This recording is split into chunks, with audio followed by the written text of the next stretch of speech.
नमस्कार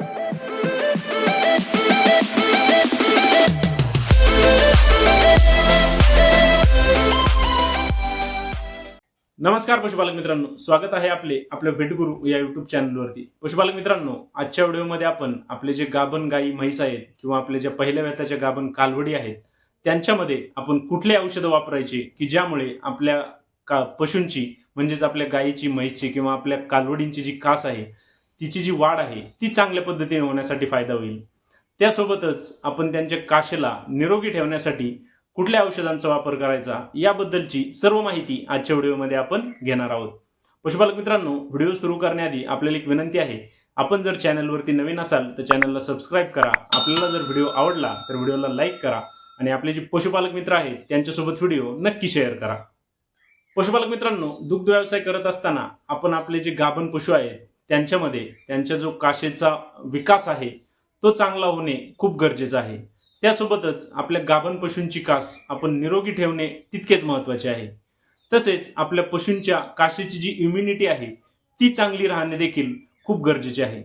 कारण पशुपालक मित्रांनो, आपल्या पशूंच्या काशेची इम्युनिटी जर कमी असेल तर आपल्या पशूंमध्ये जो मस्टायटिस हा आजार आहे याचे जे धोके आहेत ते आपल्याला जास्त प्रमाणामध्ये आढळतात.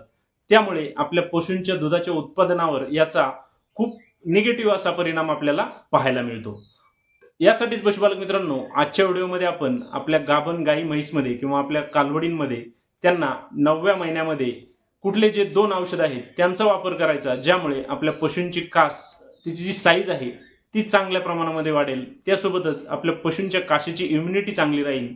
त्यासोबतच आपल्या जे पशु आहेत त्यांच्यामध्ये दुधाचे जे उत्पादन आहे ते देखील आपल्याला चांगल्या प्रमाणामध्ये मिळण्यासाठी फायदा होईल. यासाठीच आजच्या व्हिडिओमध्ये आपण या 2 औषधांची माहिती घेणार आहोत.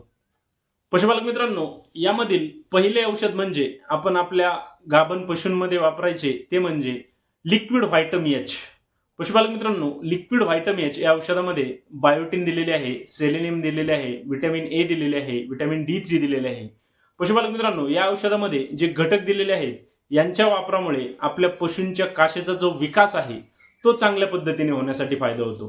त्यासोबतच आपल्या पशूंच्या काशेमध्ये ज्या दूध बनवणाऱ्या ग्रंथी आहेत त्यांची जी वाढ आहे ती चांगल्या प्रमाणामध्ये होण्यासाठी फायदा होतो. तसेच आपल्या पशूंच्या काशेमध्ये ज्या ग्रंथी आहेत त्यांची जी दूध साठवण्याची क्षमता आहे ती वाढण्यासाठी देखील यामुळे आपल्याला फायदा होतो.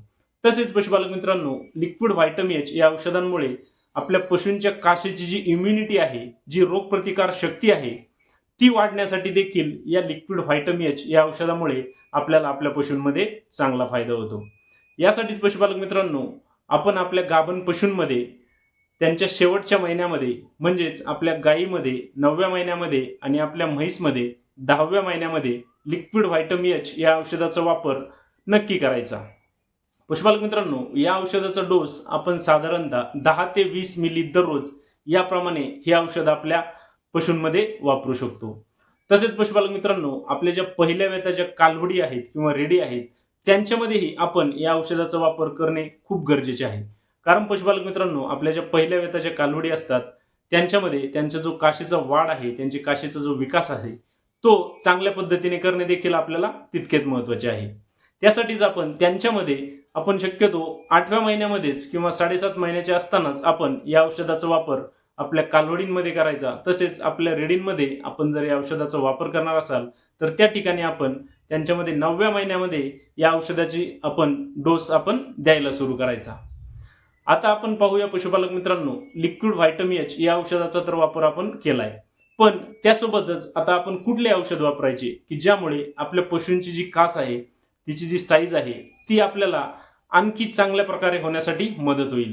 त्यासोबतच आपल्या पशूंच्या काशेचा जो शेप आहे तो चांगल्या पद्धतीने होण्यासाठी आपल्याला याचा फायदा होईल. पशुपालक मित्रांनो, यामधील दुसरे औषध म्हणजे आपण आपल्या पशूंमध्ये वापरायचे ते म्हणजे बोलस ग्रोसेप. पशुपालक मित्रांनो, बोलस ग्रोसेप यामध्ये देखील विटॅमिन्स दिलेले आहेत, या गोळ्यांमध्ये मिनरल्स दिलेले आहेत, तसेच या गोळ्यांमध्ये काही आयुर्वेदिक घटकही दिलेले आहेत. पशुपालक मित्रांनो, बोलस ग्रोसेप मध्ये जे विटॅमिन्स दिलेले आहेत, जे मिनरल्स दिलेले आहेत, तसेच या गोळ्यांमध्ये जे आयुर्वेदिक घटक दिलेले आहेत यांच्या वापरामुळे आपल्याला आपल्या पशूंमध्ये त्यांच्या जी काशेची इम्युनिटी आहे ती चांगली ठेवण्यासाठी फायदा होतो. त्यासोबतच आपल्या पशूंच्या काशेचा जो शेप आहे तो योग्य पद्धतीने होण्यासाठी आपल्याला फायदा होतो. बऱ्याच ठिकाणी पशुपालक मित्रांनो, आपले पशु व्याल्यानंतर त्यांच्यामध्ये मस्टायटिस हा आजार उद्भवतो. त्यामुळे आपल्या पशूंची जी काशेची साईज आहे ती कमी जास्त होणे, त्यांचे एक सड खालीवर होणे यांसारखे प्रकार आपल्याला आपल्या पशूंमध्ये दिसतात. यासाठीच पशुपालक मित्रांनो, आपण या बोलस ग्रोसेटचा वापर करून आपल्या पशूंचे जे काशेचा शेप आहे तो चांगल्या प्रमाणामध्ये म्हणजेच योग्य रीतीने ठेवण्यासाठी आपण या गोळ्यांचा फायदा घेऊ शकतो. त्यासोबतच पशुपालक मित्रांनो, ज्या ठिकाणी आपल्या पशूंमध्ये मस्टायटिस हा आजार होतो यामध्ये देखील आपण या गोळ्यांचा वापर करू शकतो.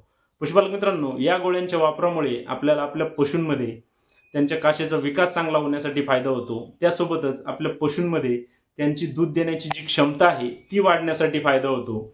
त्यासोबतच आपल्या पशूंच्या काशेची जी इम्युनिटी आहे, जी रोगप्रतिकार शक्ती आहे ती वाढण्यासाठी फायदा होतो.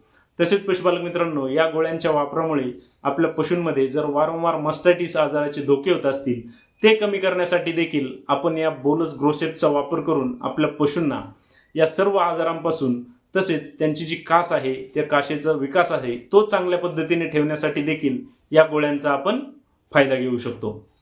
पशुपालक मित्रांनो, बोलस ग्रोसेप या गोळ्यांच्या जर डोस बद्दल सांगायचे झाले तर या गोळ्यांचा वापर आपण आपल्या गाभण पशूंमध्ये म्हणजेच आपल्या गायीमध्ये 9व्या महिन्यामध्ये म्हणजे शेवटचे एक 15-20 दिवस बाकी असताना आपण या गोळ्या रोज सकाळी 2 आणि रोज संध्याकाळी 2 याप्रमाणे या गोळ्या आपण 10 दिवस देऊ शकतो. तसेच आपण जर आपल्या म्हैसमध्ये या गोळ्यांचा वापर करणार असाल तर त्या ठिकाणी देखील आपण म्हशीमध्ये शेवटच्या महिन्यामध्ये म्हणजे 10व्या महिन्यामध्ये शेवटचे एक 20 दिवस बाकी असताना सकाळी 2 गोळ्या आणि संध्याकाळी 2 गोळ्या याप्रमाणे या गोळ्यांचा आपण डोस देऊ शकतो. पशुपालक मित्रांनो, या दोन्ही औषधांचा वापर आपण आपल्या पशूंची जी कास आहे तिचा चांगल्या प्रमाणामध्ये विकास होण्यासाठी करू शकतो. तसेच आपल्या पशूंच्या काशेची इम्युनिटी चांगली ठेवण्यासाठी करू शकतो. त्यासोबतच आपल्या पशूंच्या दुधाचे जे उत्पादन आहे ते चांगल्या प्रमाणामध्ये वाढण्यासाठी देखील या दोन्ही औषधांमुळे आपल्याला फायदा होतो.